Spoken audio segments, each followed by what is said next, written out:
नाशिक महापालिकेच्या निवडणुकीच्या अनुषंगाने नाशिक रोड परिसरातील प्रभाग क्रमांक 20 मधील महाविकास आघाडीच्या उमेदवारांच्या प्रचारार्थ प्रचार कार्यालयाचे उद्घाटन आणि विजयी संकल्प मेळाव्याचे आयोजन करण्यात आले होते.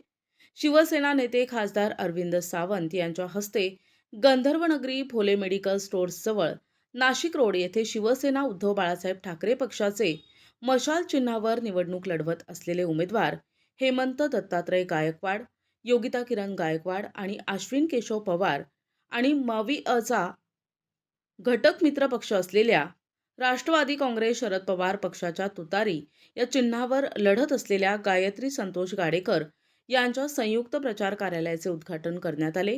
यावेळी गंधर्वनगरी परिसरातील मतदार, नागरिक आणि महिला मोठ्या संख्येने उपस्थित होत्या. तदनंतर पाटीदार भवन येथे विजयी संकल्प मेळाव्याचे आयोजन करण्यात आले होते. खासदार अरविंद सावंत यांनी संबोधित केलेल्या या मेळाव्याला खासदार राजाभाऊ वाजे, दत्ता गायकवाड यांच्यासह आणि महाविकास आघाडीच्या उमेदवारांसह मविआमधील राजकीय पक्षांचे पदाधिकारी, कार्यकर्ते आणि परिसरातील मतदार, महिला वर्ग मोठ्या संख्येने उपस्थित होता. आपल्याला आठवत असेल, आपल्याच नेतृत्वाखाली 1994 साली या नाशिक शहरामध्ये आपल्या नेतृत्वाखाली आपण शिवसेनेचं अधिवेशन घेतलं आणि वंदनीय बाळासाहेबांनी जगदंबेला साकडं घातलं, दार उघड बाया, दार उघड, आणि आपल्या महाराष्ट्रामध्ये आपली सत्ता आली. हे ते नाशिक आहे, त्याच्यावर आदरणीय हृदय सम्राट शिवसेना प्रमुखांचं प्रचंड प्रेम आहे. आदरणीय उद्धव साहेब असतील, राज साहेब असतील, यांचं या शहरावर प्रचंड प्रेम आहे. परंतु आज आपण जर विचार केला तर या शहराची परिस्थिती काय झाली आहे. या शहरामध्ये कॉलेजच्या बाहेर अंमली पदार्थ विकले जातात. आमच्या तरुणांना त्या ठिकाणी अंमली पदार्थ व्यसन लावण्याचं काम हे सरकार करत आहे. खुलेआम कोयता गँग चांगल्या चांगल्या ठिकाणी गाड्या जाळल्या जातात. 6 महिन्यामध्ये 40 खून या शहरामध्ये झाले आणि सर्वसामान्य माणूस बोलायला लागला की हे शहर वाचलं पाहिजे. आणि त्यावेळेस शिवसेना आणि महाराष्ट्र नवनिर्माण सेनेच्या वतीनं एक प्रचंड मोर्चा आपण काढला. त्या मोर्चामध्ये नाशिकचा सर्वसामान्य माणूस आला आणि आता कुठेतरी कायद्याचा बालेकिल्ला पोलीस बोलायला लागले. रेकॉर्ड म्हणतात देशाचे पंतप्रधान 75,000 करोडचा घोटाळा लावला. दुसऱ्या दिवशी अजित पवार तुमच्याकडे येतात, तुमच्या सरकारमध्ये बसतात, त्याला मंत्री करतात, त्याला क्लीन चिट पण देतात. एका दिवसात खराब क्लीन चिट कुठं नेमतात तुम्ही देशाला? अजित पवारांना क्लीन चिट त्या अजित पवारांनी काल पुण्यात घाट काढले. काय बोलले माहिती का?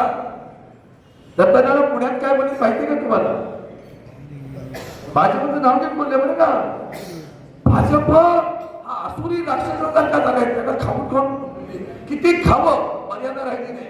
बसब्या रोग लागला का तुम्हाला? कोण बोलतोय? अजित पवार. कोणाला बोलतोय? भाजपला. आणि परत एकत्र आहे बरं का. तुझं माझं जमीन आणि तुझ्या बाजून चाललेला निर्लज्जम सदा सुखी आहे. पण मी म्हणालो आम्ही निर्लज्ज नाही. तुमच्याकडनं या गोष्टी लक्षात आल्या पाहिजे. तपोवनावर प्रभू रामचंद्राचं नाव घेताना लाज वाटते का तुम्हाला? अभिमानानं सांगत होतो आम्ही प्रभू रामचंद्र इथं आहे. आमच्या नाशकात गोरारामाचं मंदिर आहे, काळ्या रामाचं मंदिर आहे, ऐतिहासिक मंदिर आहे. काळ्या रामाचा काळा भक्त उभा आहे ते. तो तुम्हाला सांगतो इथे काळ्या रामाचं मंदिर आहे ना. काय तपोवन म्हणजे मी तर 76 सालीचे तपोवन बघितलं ते वेगळंच होतं. त्याच्यानंतर बरेच कामं झाली तिथे. मी 76 ला इथं नाशिकला ट्रेनिंग कॅनडा कॉर्नर एसएमचं ऑफिस आहे ना, ते माझं ट्रेनिंग सेंटर होतं. 9 महिने इथे होतो मी. तेव्हा ते जंगल पाहिले, तेव्हा गोदावरीला पूर आला होता. 76 ला प्रचंड पूर होता, पाणी भरपूर झालं होतं. तेव्हाही पाणी मिठाईचा हा पूल गेला होता खाली पाण्याच्या. तर त्यांचे जन्म झाले असेल त्यांना माहिती, बाकी ज्याला काय माहिती सोडून द्या. पण सांगण्याचं तात्पर्य असं ते तपोवन आम्हाला प्रभू रामचंद्र प्रिय आहे, आम्हाला सीताबाई प्रिय आहे. नुसतीच प्रिय नाही तर आम्हाला पूजनीय आहे. प्रतिनिधी प्रशांत जेजुरकर, दिशा न्यूज, नाशिक रोड.